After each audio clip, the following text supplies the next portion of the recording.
প্রিয় দর্শক, বাংলা ব্যান্টার চ্যানেলে আপনাদেরকে স্বাগতম।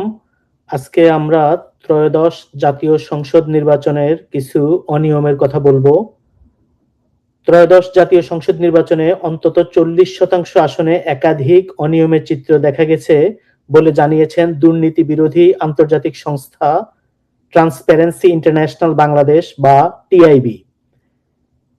ত্রয়োদশ জাতীয় সংসদ নির্বাচন প্রক্রিয়া ও হলফনামা ভিত্তিক পর্যবেক্ষণ শীর্ষক ওই প্রতিবেদনে বলা হয়, র্যান্ডম 70টি আসনে নির্বাচন পর্যবেক্ষণ করে অনিয়মের চিত্র দেখতে পেয়েছে টিআইবি। অর্থাৎ যে 40% আসনে অনিয়মের কথা বলা হয়েছে সেগুলি মোট 300 আসনের 40% নয়, বরং 70টি আসনের মধ্যে 40%। তবে 300 আসনেও একই ঘটনা ঘটতে পারে, কারণ 70 আসনে যেটা ঘটছে সেটা 300 আসনে ঘটে নাই, এটা কিভাবে নিশ্চয়তা দেওয়া যায়? তো প্রতিবেদনে আরো বলা হয়, আওয়ামী লীগ নির্বাচনে অংশ না নিলেও ফ্যাক্ট যেটা বলেছে যে এটি গ্রহণযোগ্য মাত্রায় সুষ্ঠু, নিরপেক্ষ, অন্তর্ভুক্তিমূলক ও অংশগ্রহণমূলক নির্বাচন হয়েছে। আমাদের পর্যবেক্ষণকৃত 70টি আসনের মধ্যে 21% আসনে এক বা একাধিক জাল ভোট করার ঘটনা পরিলক্ষিত ঘটেছে। ঠিক আছে, তার অর্থ এই নয় যে এই 70টি আসনে 21% জাল ভোট পড়েছে বা জাতীয়ভাবে 21% জাল ভোট পড়েছে, সেটি কিন্তু কোনো অবস্থায় আমরা বলছি না। দয়া করে এইভাবে মিসইন্টারপ্রেট করবেন না। ঠিক আছে, 21% আসনে এক বা একাধিক জাল ভোটের ঘটনা ঘটেছে। এক বা একাধিক মানে আচ্ছা, ভোট যদি হয় সেখানে মনে করেন যে 1 লক্ষ ভোট ছিল, একটা বা দুইটা জাল ভোট হয়েছে, এইটা বুঝাতে পেরেছি। এখন মোট ভোটের না এখানে ভোট কোনো ইস্যু না, ভোটের কোনো ইস্যু নয়, মোট ভোটের সাথে এটা সম্পর্কিত না। তো 70টি আসনে কি অনিয়ম পেয়েছে টিআইবি?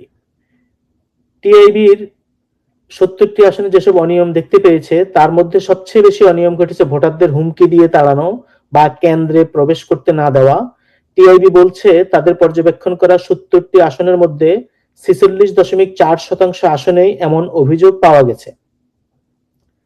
তো টিআইবির অভিযোগের বাইরেও বিএনপির নেত্রী নীলুফার মনির ভাষ্যমতে জামাতের আমিরও ফেল করেছিলেন, পরে বিএনপির প্রার্থীকে কোরবানি দিয়ে সেখানে তাকে জেতানো হয়, কারণ তা না হলে জামাত আন্দোলনে নামবে।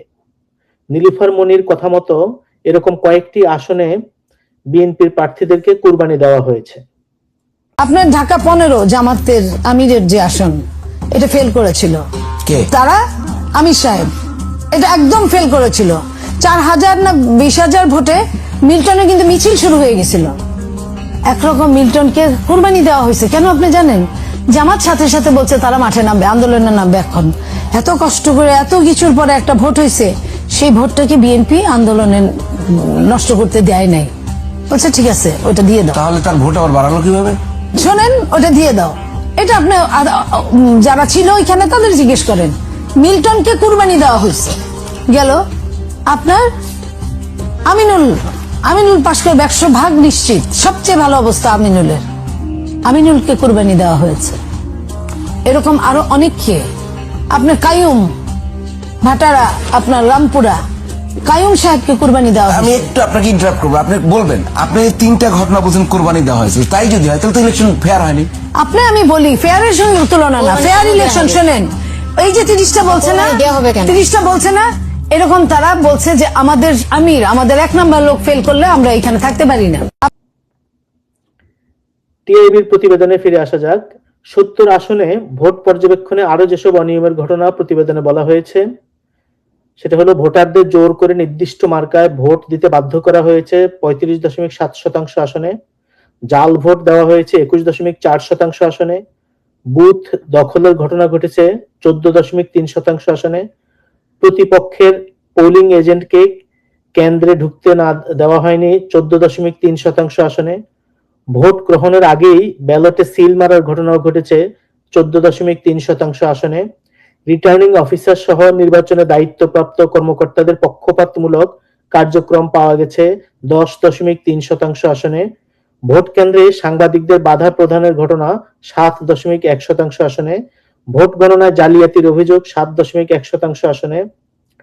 সার্বিক পর্যবেক্ষণে টিআইবি বলেছে, শুরুতে তুলনামূলক সুস্থ প্রতিযোগিতার লক্ষণ দেখা গেলেও ক্রমান্বয়ে রাজনৈতিক দল এবং প্রার্থীরা নির্বাচনী কার্যক্রমের পুরাতন রাজনৈতিক চর্চা বজায় রেখেছেন। ফলে নির্বাচনের দল ও জোটের মধ্যে আন্তঃদলীয় কোন্দল, ক্ষমতার জন্য অসুস্থ প্রতিযোগিতা এবং সহিংসতা ক্রমেই বৃদ্ধি পেয়েছে, যা নির্বাচন পরবর্তী সময়েও অব্যাহত রয়েছে।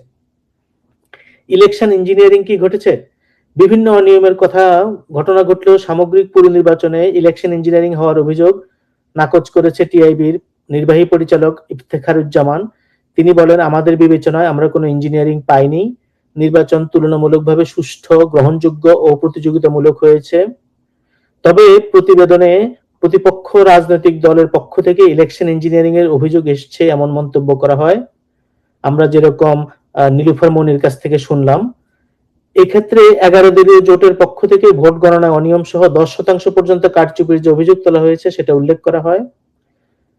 বলা হয়, ওই জোটের পক্ষ থেকে 32 আসনে ভোট পুনরায় গণনার দাবি তোলা হয়েছে।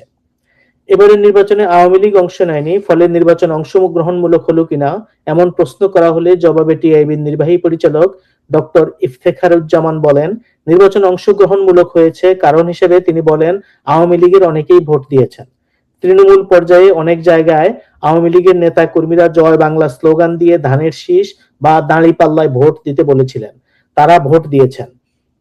আওয়ামী লীগের শতভাগ নেতাকর্মী ভোট দেননি, এটা বলার সুযোগ নেই। আওয়ামী লীগ নির্বাচন প্রতিহত করার ঘোষণা দিলেও তাদের কর্মী সমর্থকরা ভোটার হিসেবে নির্বাচনে অংশ নিয়েছেন, যদিও দলের একটি অংশ ভোট বর্জন করেছে, যা সাধারণ ভোটারদের ক্ষেত্রেও প্রযোজ্য। তবে গ্রহণযোগ্য মাত্রায় সুষ্ঠু, নিরপেক্ষ, অন্তর্ভুক্তিমূলক ও অংশগ্রহণমূলক একটা নির্বাচন হয়েছে, এটাই ফ্যাক্ট। Thank you.